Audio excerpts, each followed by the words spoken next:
What it is, what it do, cyber world. It is your girl, the one and only Ash Said It, ashsaidit.com, ashsaidit.com.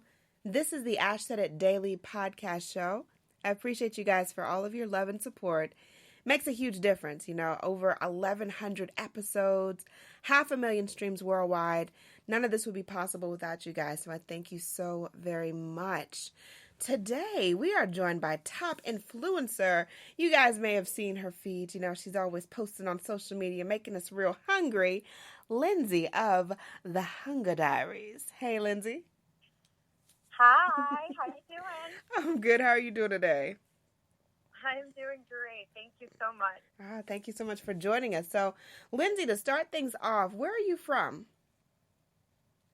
So I was born in Connecticut, but I grew up in Florida, and we moved there when I was very, very young, and so I would definitely consider myself a Floridian. Okay.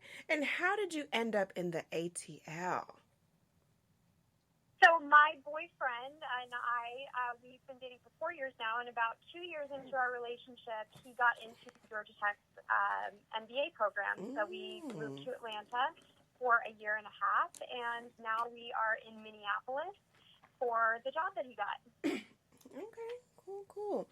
So where did the idea for the Hunger Diaries come from? So I was actually in real estate. This was probably 5 years ago, actually, at this point. And another girl had approached me, who was also in real estate, about starting a food blog. And I've been obsessed with food my entire life. I'm a huge eater. I've always been a big eater. My mom's always been a fantastic cook. I've watched the Food Network, since I was 7 years old. And so I just always had this food obsession. And when she approached me to do a food blog with her, I was like, oh my gosh, I'd never even thought about doing that myself, but that sounds like a dream. Of course I want to do it. So I started sort of blogging with her, but it didn't end up working out, unfortunately. So it took me a year or so after that I'm like, whatever, I hate real estate. I would rather do something that I'm really passionate about, that I love. So I just decided to start my own at that point. And that's the rest is history, as I say. Yeah, so as you were starting your own food blog, what were some of those obstacles and challenges that you were facing? So everything is kind of a challenge and an obstacle at the beginning, because there's no real handbook or instruction manual on how to be a food blogger, So for me, at least, when I don't know the first, second, third step, it's really immobilizing. I don't know what to do, so I don't do anything at all. And so the hardest part was really figuring out what the first step was, so that I knew how to take the second step, if that makes any sense. And so, growth at the beginning for me was a little bit slower because of that process.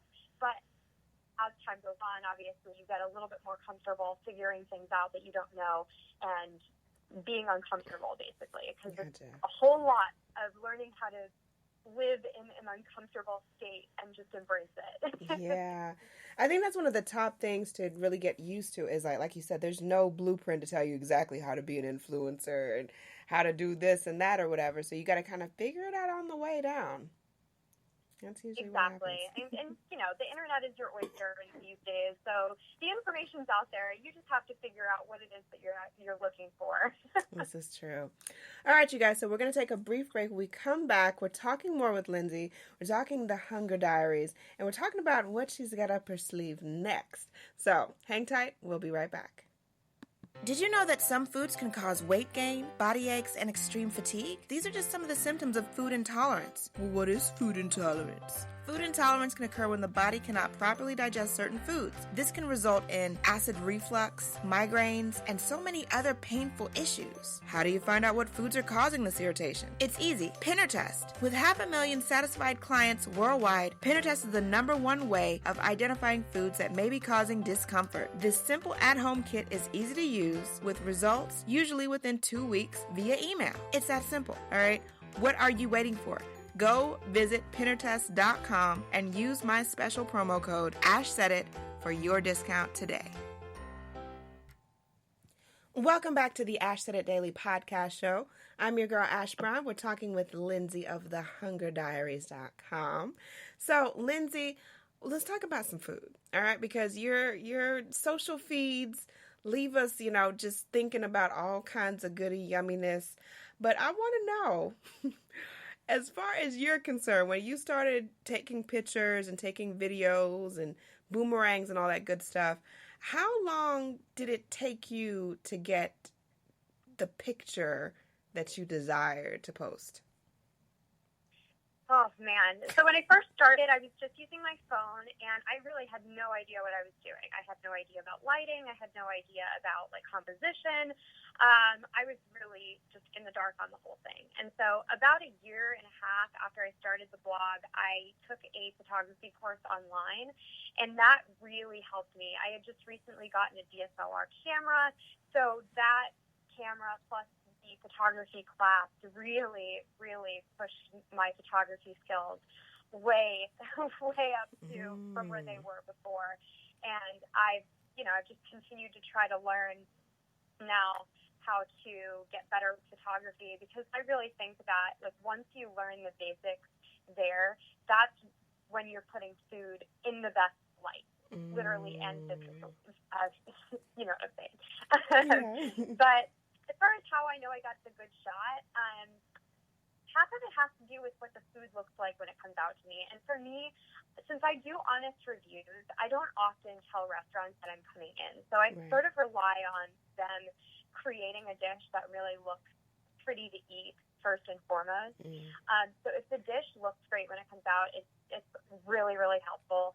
And if the dish has what they call a hero, just one aspect of the dish, maybe a piece of cheese that's dripping down or something.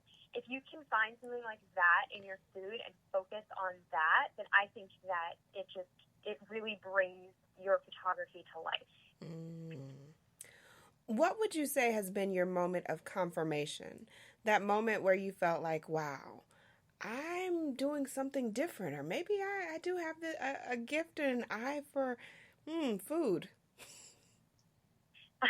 Well, I think just the response that I've gotten over the course of the past few years has really been reassuring over and over again.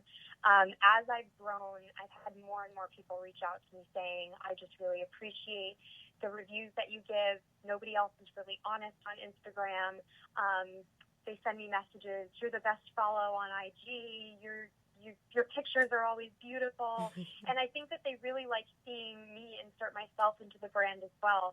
So I've been getting a lot of feedback like that, and that in itself is just a huge indication for me that I know I'm on the right path, that I know I'm doing the right thing, and to just keep doing what I'm doing, and I will just continue to grow and continue to get better, and people will just continue to enjoy me. Yes. Now, let's talk about the YouTube eating shows. What's going on with that? So I did a Food Network show at the end of last year, and after doing it, I really wanted to put myself in front of the camera more. I realized that I really, really loved it, and I was trying to figure out a format that was a little bit different for me to be able to be on camera and do food reviews. And as I was doing my research on YouTube, I stumbled upon what's called mukbangs, or loosely translates to eating show in Korean. And it's basically just people filming themselves eating. A lot of people don't even talk while they do it, but I found it so intriguing because first of all, I just couldn't stop watching it myself. It almost felt like I was watching porn, food porn, literally. And if somebody were to come in the room, I would just have to close my computer real fast or something like that. So I was super intrigued by it, and I thought, this is excellent. I can give my food review. I can eat on camera. It's long form, so it'll really work towards YouTube's algorithm.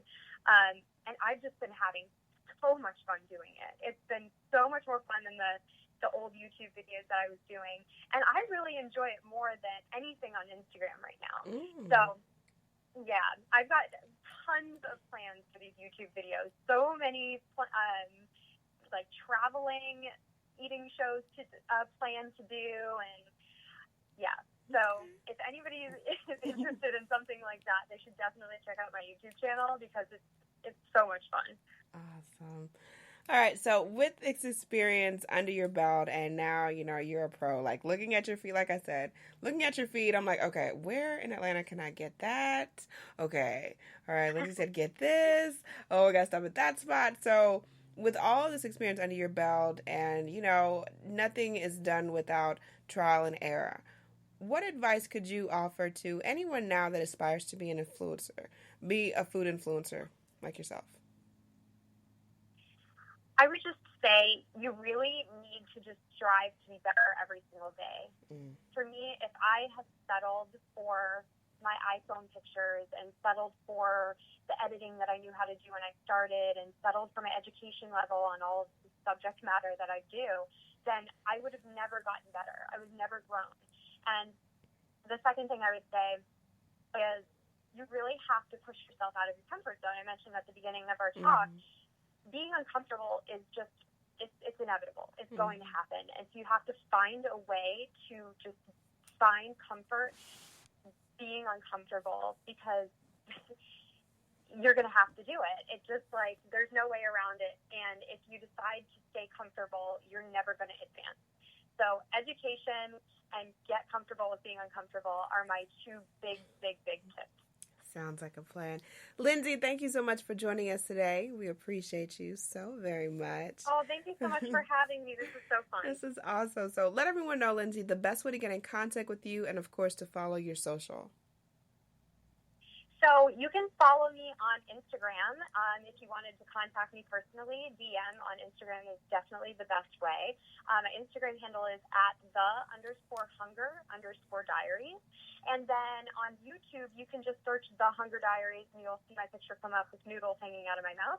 Or the actual URL is Lindsay Ryan. Ryan's my middle name, spelled LINDSAYRIANN. So those are my two biggest platforms and the best way to see me. Sounds like a plan. All right, you guys, thank you so much for joining us today. We appreciate you.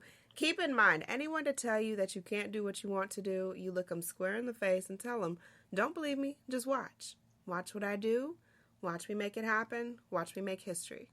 That's what we're doing this for. We're doing this for the history books. Social media is nice, but real life is way better. Until next time, you guys.